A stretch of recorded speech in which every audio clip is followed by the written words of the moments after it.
Cerita ini berjudul Taksi Online. Biasanya, malam libur panjang identik dengan hiruk-pikuk kendaraan yang membludak di jalanan. Namun, malam itu terasa berbeda bagi Wijaya. Lampu-lampu jalan yang remang menerangi jalanan lenggang. Sesekali hanya dilewati oleh beberapa kendaraan yang melaju dengan kecepatan tinggi. Wijaya, supir taksi online yang sudah malang melintang di jalanan kota selama 2 tahun, merasakan keheningan yang tidak biasa. Biasanya, orderan akan terus mengalir di malam-malam seperti ini. Hari itu memang berbeda. Sejak sore, orderan yang masuk ke aplikasi miliknya hanya sedikit. Wijaya menduga ini karena banyak orang yang memilih mudik keluar kota untuk merayakan libur panjang. Alhasil, orderan yang didapatnya hanya cukup untuk keperluan sehari-hari. Lelah dan sedikit kecewa, Wijaya berpikir untuk mengakhiri shift malamnya lebih awal. Biasanya, ia baru pulang sekitar pukul 12 malam. Namun, malam itu baru pukul 10 malam dan orderan sudah sepi. Sambil menyalakan radio untuk mengusir keheningan, Wijaya menyusuri jalanan aspal yang mulus. Matanya terus awas memperhatikan pinggir jalan, berharap ada calon penumpang yang membutuhkan jasanya. Lampu sorot taksi online miliknya berputar-putar menerangi kegelapan malam. Di kepalanya terbayang wajah istri dan kedua anaknya yang pasti sudah terlelap. Penghasilan yang minim malam itu membuatnya sedikit khawatir, namun ia berharap esok hari orderannya akan lebih ramai. Laju mobil Wijaya terhenti di lampu merah. Ia melirik ke jam tangan. Sudah hampir setengah jam ia tak menerima orderan baru. Rasa kantuk mulai menyerang. Namun, ia berusaha untuk tetap terjaga. Tepat saat lampu lalu lintas berubah hijau, tiba-tiba gerakan Wijaya terhenti. Di depan, ia melihat sosok perempuan berdiri di pinggir jalan, melambaikan tangannya. Wijaya terpaku sesaat. Keheningan dan sepinya jalanan malam membuat kemunculan sosok itu terasa janggal. Wanita itu berdiri di depan gerbang sebuah pemakaman umum di pinggir jalan. Biasanya, Wijaya menghindari mengambil penumpang di dekat area pemakaman, apalagi di malam hari. Namun, entah mengapa, ada sesuatu pada sosok perempuan itu yang membuatnya ragu untuk melintas begitu saja. Wanita itu terlihat berusia sekitar pertengahan 30-an, dengan rambut panjang terurai yang sebagian dihias oleh bunga berwarna putih, mengenakan kebaya berwarna gelap dan kain batik. Ia berdiri tegak dengan seorang anak kecil yang berada tepat di belakangnya. Anak itu, laki-laki berusia sekitar 8 tahun, terlihat mengenakan pakaian serba putih dan berdiri dengan kepala tertunduk.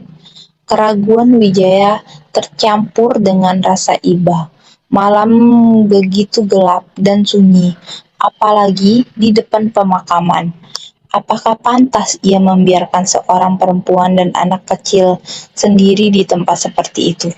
Sejenak, ia berdebat dengan dirinya sendiri.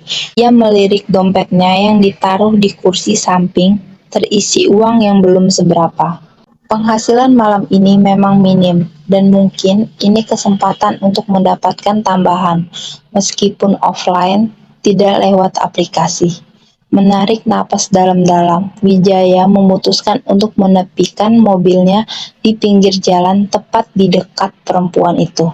Ia menurunkan kaca jendela perlahan. Udara dingin malam menusuk masuk ke dalam mobil. Dengan nada sopan, Wijaya bertanya, "Mau kemana, Bu?" Wanita itu mengangkat kepalanya. Matanya yang sayu menatap ke arah Wijaya. Wijaya kembali dilanda keraguan, namun ia tak tega untuk menolak permintaan mereka. "Silakan naik, Bu," kata Wijaya. "Nanti saya antar ke rumah." Wanita itu tersenyum tipis, senyum yang entah mengapa membuat Wijaya merinding. Ia mempersilahkan anaknya untuk masuk lebih dahulu ke dalam mobil, kemudian menyusul masuk ke kursi penumpang di belakang. Pintu mobil tertutup dan suasana hening kembali menyelimuti Wijaya. Wijaya kembali melajukan mobilnya, melirik sekilas ke kaca spion untuk memastikan kedua penumpangnya sudah duduk dengan aman dan nyaman.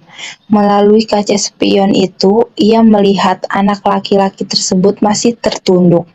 Tangan kecilnya menggenggam erat ujung pakaian ibunya. Sementara itu, sang ibu menatap keluar jendela. Wajahnya yang pucat terlihat semakin sayu di bawah temaram lampu jalanan. Kesunyian yang menyelimuti mobil terasa semakin mencekam. Biasanya, Wijaya akan berbasa-basi dengan penumpangnya untuk memecah keheningan. Namun, kali ini ia merasa ragu. Ada sesuatu yang berbeda dari aura kedua penumpang itu, sesuatu yang membuatnya tak bisa berkata-kata.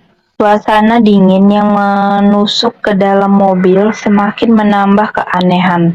Padahal AC mobil dalam keadaan mati. Karena sedari tadi Wijaya sengaja membuka jendela. Ia mengusap tengkuknya yang tiba-tiba terasa dingin dan berkeringat. "Di mana rumahnya, Bu?" tanya Wijaya, akhirnya berusaha untuk memecah keheningan yang mencekam. Wanita itu menoleh pelan ke arahnya. Matanya yang sayu menatap Wijaya sejenak sebelum ia menjawab, "Belok kiri nanti, Pak. Masuk ke gang kecil, rumahnya ada di ujung."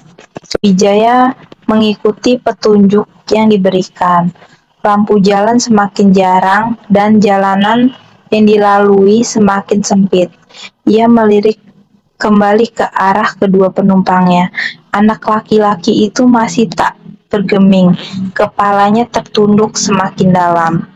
Sang ibu, meskipun sesekali melirik ke depan, tatapan matanya seolah kosong, menerawang kejauhan. Suasana mencekam itu pun diiringi oleh suara-suara aneh yang mulai terdengar.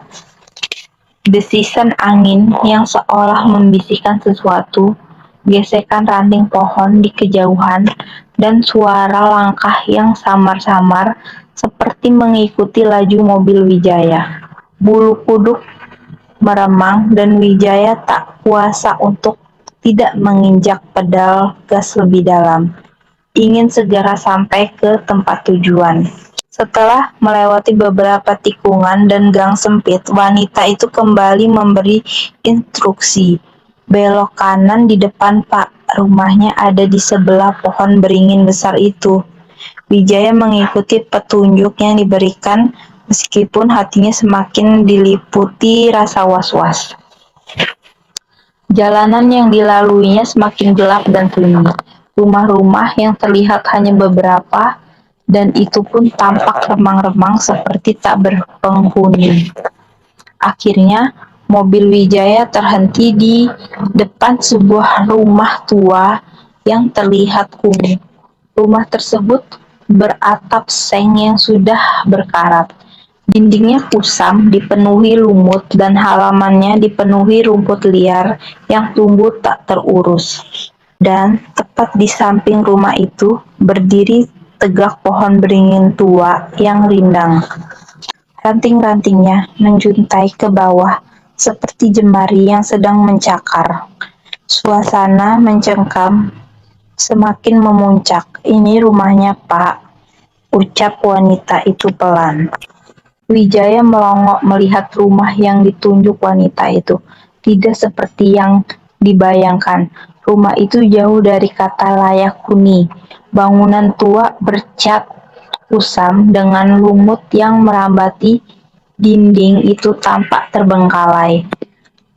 Atap sengnya sudah berkarat, mengeluarkan suara derakan nyaring ditiup angin malam. Pohon beringin tua menjulang tinggi di samping rumah.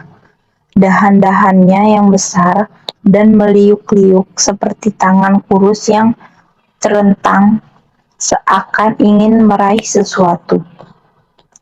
Suasana hening mencekam menyelimuti tempat itu. Hanya diselingi suara jangkrik yang bersautan.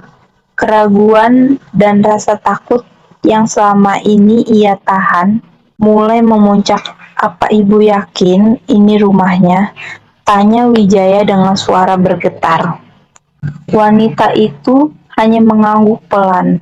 Senyum tipis di wajahnya semakin terlihat mengerikan di bawah remangnya cahaya bulan. "Benar, Pak, ini rumah kami."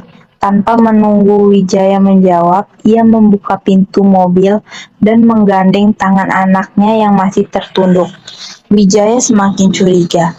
Daerah tempat tinggalnya bukanlah daerah yang baru, dan ia yakin belum pernah melihat rumah tua itu sebelumnya.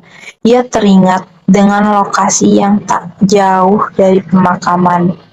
"Tapi Bu," lanjutnya dengan suara gemetar, "ini dekat sekali dengan pemakaman." Belum selesai Wijaya berbicara, wanita itu memotongnya. "Tak apa, Pak, memang di sini rumah kami." Sang anak laki-laki akhirnya mengangkat kepalanya. Wajahnya pucat pasi. Namun yang membuat Wijaya bergidik ngeri adalah matanya. Matanya itu kosong, tak bercahaya, dan menatap ke depan dengan tatapan kosong. Semakin yakin bahwa ada yang tidak beres, Wijaya berniat menolak mengantarkan mereka lebih jauh. Namun, sebelum ia mengucapkan kata-kata penolakan, wanita itu mengeluarkan selembar uang 100.000 rupiah dari balik bajunya. "Ini untuk ongkosnya, Pak. Terima kasih banyak sudah mau mengantar kami." Wijaya semakin bingung. Uang yang disodorkan itu terlihat lusuh dan kusam. Warnanya pudar seperti sudah tersimpan lama. Ia tampak melirik dompetnya lagi, namun firasatnya mengatakan untuk menolak uang tersebut. "Tidak usah, Bu," tolaknya dengan suara gemetar. "Saya ikhlas saja mengantar kalian." Wanita itu tampak terkejut. Ia menatap Wijaya dengan tatapan aneh. Senyumnya menghilang dan digantikan oleh raut kesedihan yang mendalam. "Terima kasih, Pak," ucapnya lirih. "Anda orang baik."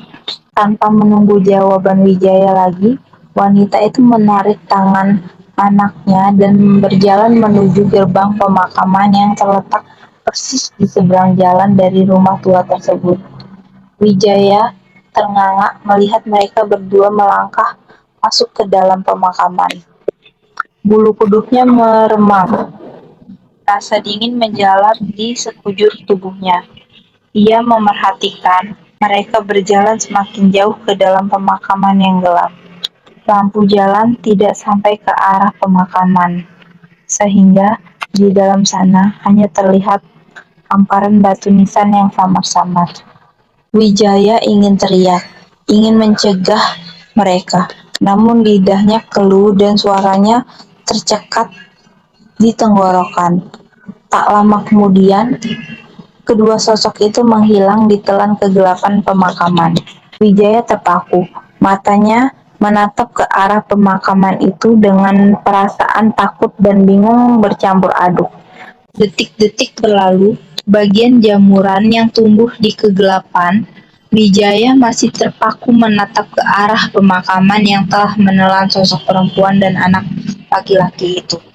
Napasnya tersengal, dadanya berdebar kencang. Suasana semakin mencekam. Udara dingin malam menusuk hingga ke tulang sumsumnya. Pikiran Wijaya dipenuhi pertanyaan, siapakah mereka sebenarnya? Mengapa mereka tinggal di rumah tua terbengkalai itu? Dan kenapa mereka menghilang di dalam pemakaman? Rasa ingin tahu bercampur dengan ketakutan yang mencekam. Ingin turun dari mobil dan mencari tahu, namun kakinya terasa berat seperti terikat. Ingin membunyikan klakson untuk mengusir rasa takut yang menyelimuti, namun tangannya gemetar tak berdaya. Perasaan mual dan pusing mulai menyerang, memaksa Wijaya untuk segera meninggalkan tempat itu. Dengan penuh keterkejutan, ia menghidupkan mesin mobil dan menginjak pedal gas dalam-dalam. Mobil melesat meninggalkan rumah tua dan pemakaman itu. Lampu sorot menerangi jalanan yang gelap gulita di depannya. Kecepatan mobil terus bertambah. Wijaya tak berani menoleh ke belakang. Bayangan pemakaman dan sosok mereka berdua masih terbayang jelas di benaknya. Sepanjang perjalanan pulang, Wijaya tak berhenti Sepanjang perjalanan pulang, Wijaya tak henti-hentinya membaca doa dalam hati. Sesekali ia melirik ke kaca spion, khawatir jika sosok wanita dan anak laki-laki itu mengikutinya. Suasana sunyi di dalam mobil terasa mencekam, dipenuhi dengan suara desisan angin dan detak jantungnya sendiri. Sampai rumah, Wijaya langsung bergegas masuk dan mengunci pintu. Tubuhnya lemas, keringat dingin membasahi bajunya. Ia tertunduk di ruang tamu, berusaha untuk menenangkan diri. Wajah pucat wanita itu dan tatapan kosong anak laki-laki itu terus menghantuinya. Malam itu, Wijaya tak bisa memejamkan mata. Bayangan pemakaman dan sosok mereka berdua terus berputar-putar di kepalanya. Suara bisikan pelan seperti suara wanita itu terngiang di telinganya. "Terima kasih, Pak. Anda orang baik." Kejadian itu meninggalkan trauma yang mendalam bagi Wijaya. Ia tak lagi berani melewati pemakaman itu, apalagi di malam hari. Pertemuan dengan perempuan dan anak laki-laki itu menjadi misteri yang tak terpecahkan. Beberapa hari kemudian, Wijaya bercerita kepada teman sesama supir taksi online tentang pengalaman yang mengerikan itu. Namun, tak ada yang percaya ceritanya. Mereka menganggap Wijaya hanya berhalusinasi karena kelelahan. Namun, Wijaya tahu apa yang dialaminya nyata. Ia tak pernah melupakan malam itu, malam di mana ia bertemu dengan sosok misterius di depan pemakaman. Malam di mana kebaikan dibalas dengan kengerian yang tak terkira. Dan sesekali, di malam yang sunyi, Wijaya masih bisa mendengar bisikan lirih itu. "Terima kasih, Pak. Anda orang baik." Bisikan itu seolah menjadi pengingat akan pertemuannya dengan para penghuni tak kasat mata di malam libur panjang yang kelam itu.